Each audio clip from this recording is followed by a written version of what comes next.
Hi, this is Steve Florison. This is Unit 10, Part 2, and this is about boarding practice. And at the heart of our boarding practice is relationship with the students. And this is, by necessity, a professional relationship. It's different to the relationship that you have with your friends and your family.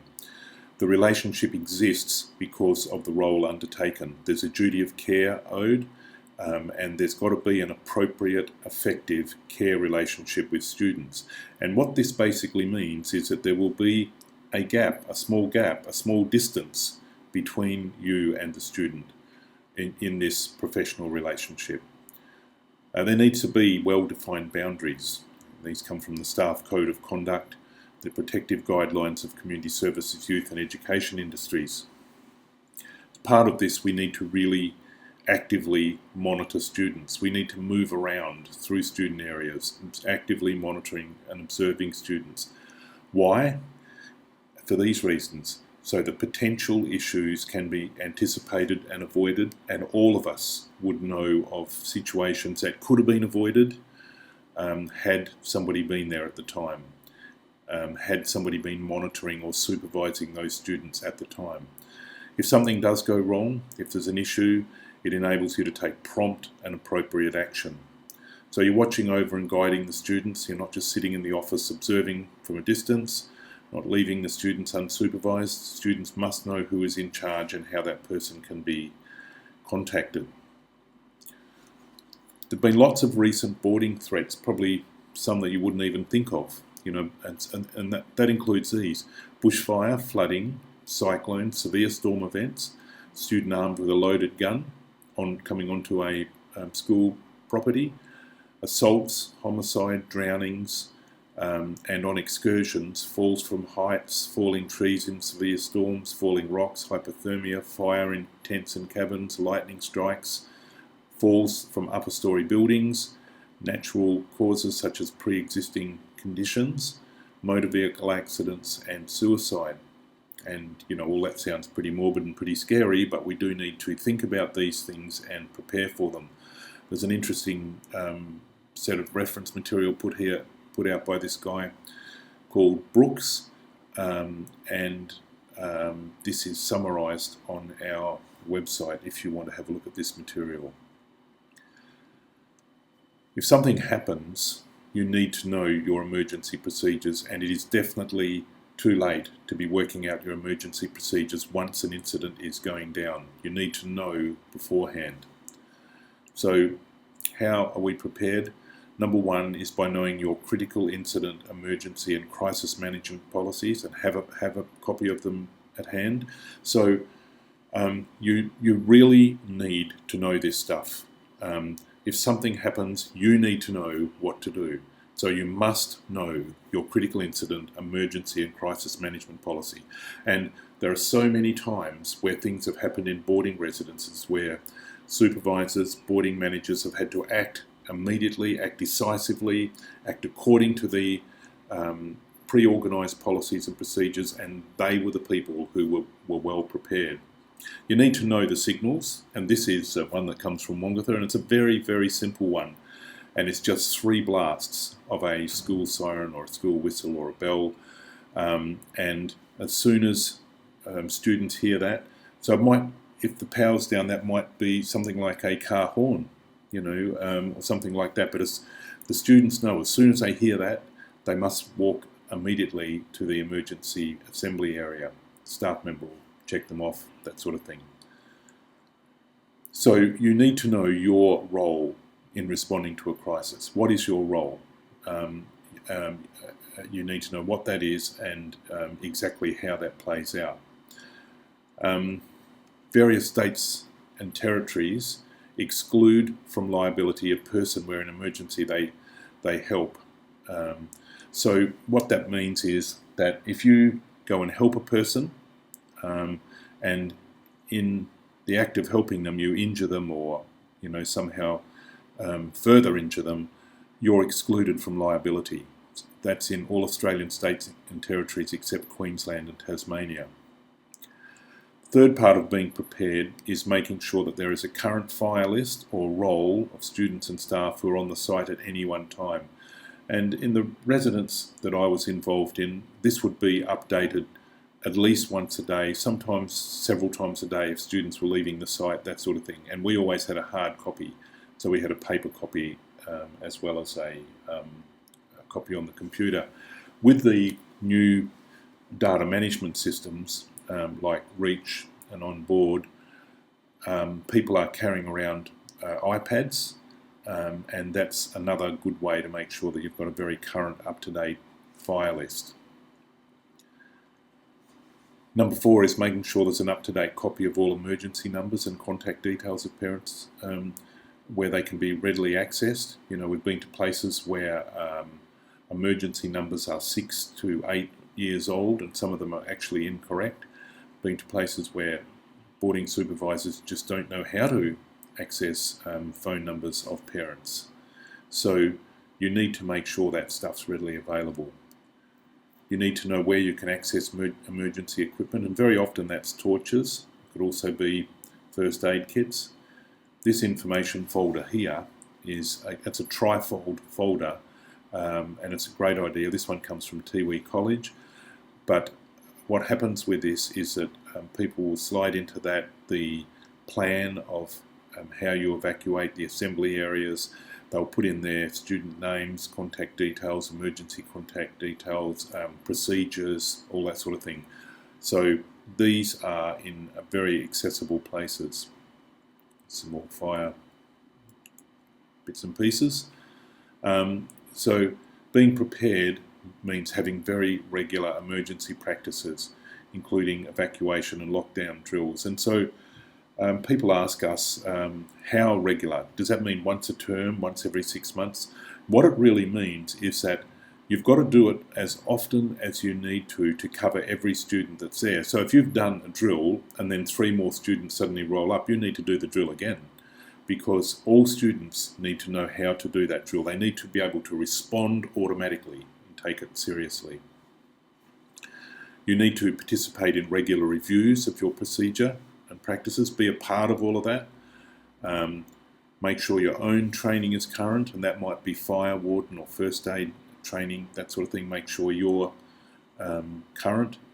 Always be vigilant and prepared, and make sure that you know your organisation's communication policy.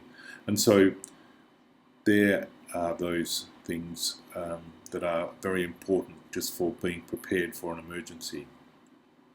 So let's talk a bit about risk assessment documents. These are required for any high-risk activities, and these days people have them for any risk-type activities where there's a risk of injury to a student. These are the benefits of a risk assessment document. Makes you evaluate the risks, make plans to avoid harm, check policies, take everything you need for safety and care. But look at this last one. It gives evidence that you planned properly and took reasonable precautions. So if something does happen and a student dies or is injured, and the coroner is looking at how you prepared and they see a thorough risk assessment document, they're going to know that you did everything you could to make sure this accident wouldn't happen. These are the sort of details you need. You know, the site of the excursion, access and travel arrangements, number and names of students, staff and their roles, all of that sort of thing. Details of the risks, and then measures that you've put in place to manage those risks. We need to realise that standards of care are going to vary, and what we mean by that is that there are going to be different circumstances, different contexts where we've got to have a different level of care. So imagine for a moment that you're taking a group of students canoeing down a river, or you're taking a group of students for homework, you know, and they're in a room doing their homework. The level of care is going to be different in those different contexts. Also, the student's age, experience and capability, any intellectual or physical impairment, normal practices within the residence, and then the unusual problems of some students. Some students have cardiac problems, epilepsy, those sort of things. They they can react to different things. And then, of course, the degree of inevitable risk involved with certain student activities. So some activities, skydiving, for instance, or mountain climbing, are going to have a greatly increased amount of risk. Lockdown procedure. Now, this is the lockdown procedure. You can see it there. There's 8 parts. Basically, there's 2 types of lockdown. One type of lockdown is when you have an event occurring. It might be something like, the most common of these are if you have an animal in the playground, or if there's a dog going crazy in the playground, or if there's a hailstorm approaching, or some sort of dangerous storm event. Well, that's one type of lockdown event where you would just move the students into a safe place. The other is where you have an intruder who might be armed, and in that case you move the students into a safe place, but you also try and keep them out of line of sight of windows and that sort of thing. So you can see the procedure there, preparation. It's a bit like fire drills. You practice it 2 to 4 times a year, and there's some preparation details there. So just want to talk a little bit about monitoring students at night. How do you monitor them? There's a lot of options for monitoring students at night, and they basically fall into the categories of organisations who have active night staff. And so what that means is there's a person up and moving and patrolling all night. They're active, and they're an active night person. Then you will have sleepover people, and so that might be a person who comes in and sleeps over the dormitory, and they take it in turns, so that not all supervisors are doing it all the time. And then you might have staff who live very close by who are on call. People these days have their doors and windows alarmed, or have screens so that the students are secure. Very often people will use a combination of these different options for looking after students at night. We're seeing more and more residences using these bed checks for students who are at risk, that they might use these bed checks through the night, at different times during the night. Other residences will just use them 2 or 3 times, so it might be when the students get back from school, it might be when they are going to dinner or going to bed or whatever. And there are, of course, the electronic versions of these now as well. With the different things that have happened recently with people harming students, even parents harming their own students, we must ensure that we have security. So we must provide physical security for all students. And so the site really does need to be secure. You can't have anybody just wandering onto the site at any time. And we've been onto many sites where we go for training, and as we're walking across the site, people will say to us, "Who are you? What are you doing here?" And that's the sort of thing that we like to see. We like to see that people are actively aware of security, that they're making sure that the students in their care are secure. So how do you deal with a missing student? You need to know your procedure. Every organisation will have a different procedure for this. And things that vary are at what point you call in your head of boarding and the steps up to that. So obviously you'd sweep your buildings, you would talk to other students, you would talk to other staff, and then at what point do you involve your head of boarding, your parents, the police, those sort of decisions. A lot of places now are using an AWOL tracking report form, and again, this is a little bit like risk management. If something does happen, it shows that the boarding staff have taken all the necessary steps to find this student. It also keeps the next roster informed about what has been done, what needs to be done, those sort of things.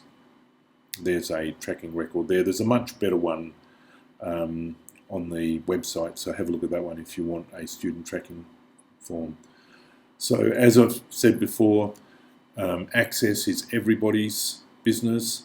There should be no unsupervised access to students, and sadly these days that includes parents. So you can't have parents wandering down into dormitories where they can access other people's students, other people's children. And the reason for that, of course, is that we do not have working with children's checks on parents. You can't have that on parents, so that means that they can't access other people's children. It's everyone's job to check visitors, and we must be aware of any special access arrangements. And so this is arrangements, generally family court arrangements, where some people are able to access the students and others aren't. So we really need to be aware of those arrangements. There are lots of different things that can occur while students are being transported, to injure students or to damage the vehicle, and also to cause the driver to lose control of the vehicle. So student behaviour includes these sort of things here: not using the seatbelt. If you're required to use a seatbelt, and in most states and these days you are required to use a seatbelt in the bus, therefore students need to use them. You need to ensure that they're using them. There's a lot of evidence around to show that in an accident, a seatbelt will dramatically reduce injuries. So we need to use seatbelts. Also, if it's a law, then we need to follow that law.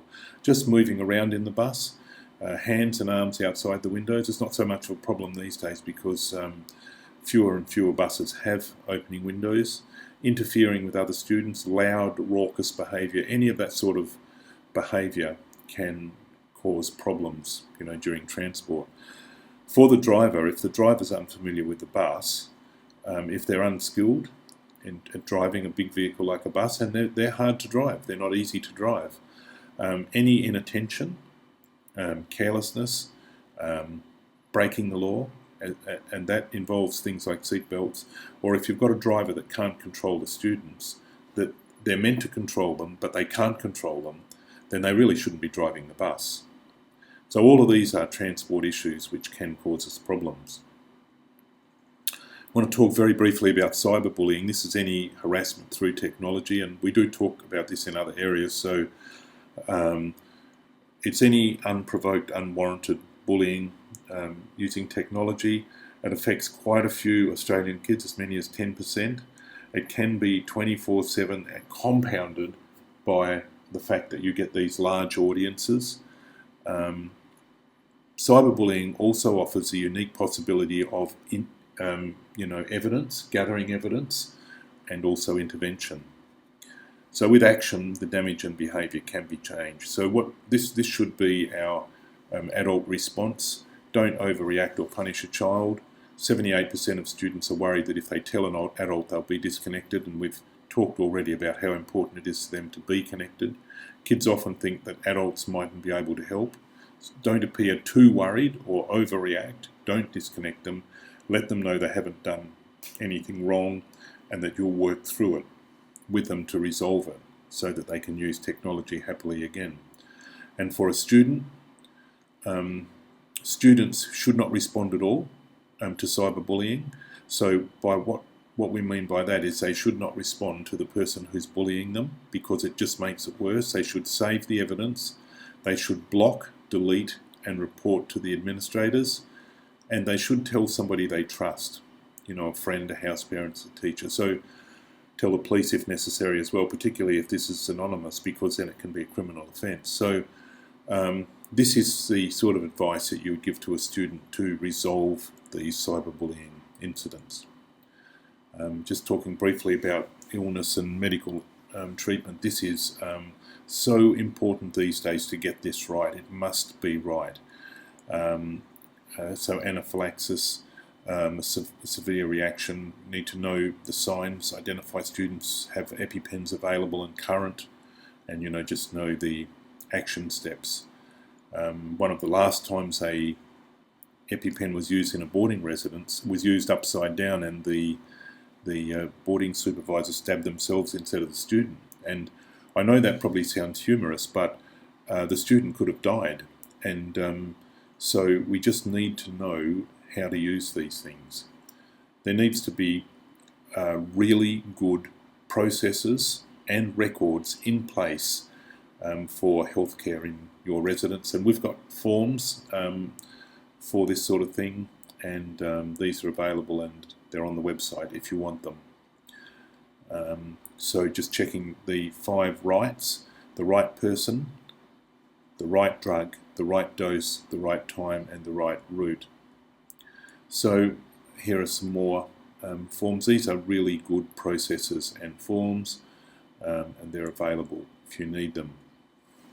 So just talking briefly about student support. Every student should have at least one member of staff that they can confidently turn to for guidance, and at least one person outside the residence, like a school counsellor or a chaplain or somebody like that. And we need to know when we can't help a student and when we can't meet their needs, we need to provide alternatives for them. So when we are wanting to get feedback on our residential program, how do we do that? There are lots of different ways. The obvious ones are things like surveys, student satisfaction tracking questionnaires, and that is also on the website, student and parent complaint forms, and then anecdotal evidence. And I just want to talk a bit about this anecdotal evidence, because this so often falls through the cracks. And this is when the parent rings us up and says, look, I just want to thank you so much for what you've done for Johnny. He's changed so much since you spoke to him last time. That sort of stuff, emails, telephone calls, notes. What do you do with it? How do you make sure that you can access it when you're reviewing your programs? And what we would say is to try and put all of that stuff in one place, in a journal or in a file, so that it's all in the one place and all available. And surveys. These can be written questionnaires, interviews with a set of structured questions, and of course the new online mobile optimized surveys, which are people are using a lot these days. So that's it. Thank you very much.